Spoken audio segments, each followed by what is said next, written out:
Concerns with drought started in January and only got worse as the year went on. City of Ashland looked at a new conservation program where it asked residents to cut their grass for good, paying them to remove their lawns. It also set up an irrigation hotline for anyone wanting to report water leaks during the drought. Siskiyou County looked at creating a drought task force, and in Montague, a fear of running out of water by the end of summer. City leaders urged residents, ranchers, and farmers to conserve.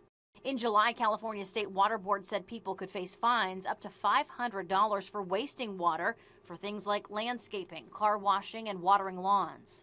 On a statewide basis or on a large basis, it's a little bit scary to realize that the state is in this kind of condition because it could affect all of us with the food supply and the agriculture. Drought also took its toll on Mount Ashland. Managers waited all winter on Mother Nature, but the snow just didn't come. Nonprofit was not able to open for the season for the first time ever. On top of the drought, extreme heat hit our region over the summer. Medford police saw an increase in crime as people left cars and home windows open or cracked. More thieves were stealing. The heat had Oregon Shakespeare Festival actors getting creative to keep cool. A lot of actors put on an ice pack. We have ice packs at the ready that will either stuff in the back of the suit jacket or put in a pouch in the front. Heavy costumes, wigs, physical scenes, and running around backstage in triple-digit heat made for difficult performances. Many shelters were forced to open cooling centers for those who couldn't escape the heat. St. Vincent de Paul and the Gospel Mission opened their air-conditioned facilities for several weeks in the summer. Wildfire season exploded at the end of July when a thunder and lightning storm moved through our region, sparking wildfires across Oregon. Crews were constantly flying over the area, checking for spot fires and smoke.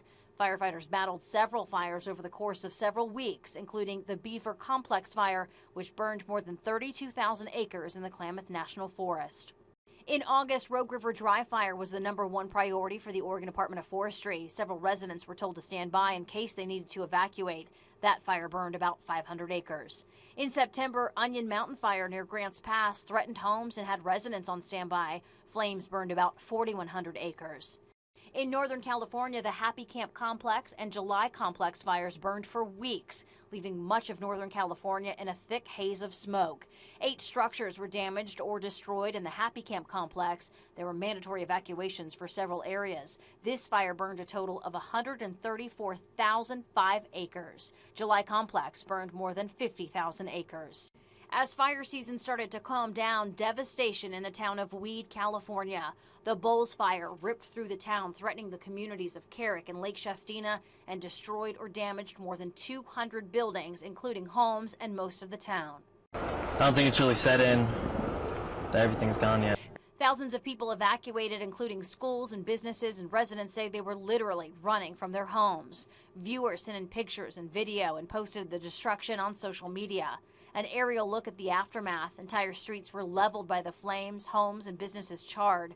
Once the fire was under control, a closer look at the destruction. Historical landmarks burned to the ground, including a church that just celebrated its 100th anniversary and a library that also served as a food pantry. The casts in his hands. And his urn. And his urn was here, but he'll always be on the foundation of this house because it was their house. It was our house. We made it our home. Once residents were allowed back in the burned areas, the reality of what was lost set in. Pictures, trinkets, things collected over the years, their lives all gone in an instant.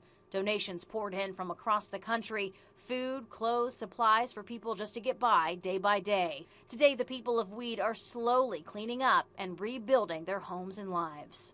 Fans of Oregon's famous wandering wolf celebrated in July when we learned OR7 not only had a mate, but pups. Oregon Department of Fish and Wildlife says they're the first family of breeding wolves in Oregon's Cascades Range since the 1940s. Covering your news, Trish Close, News 10.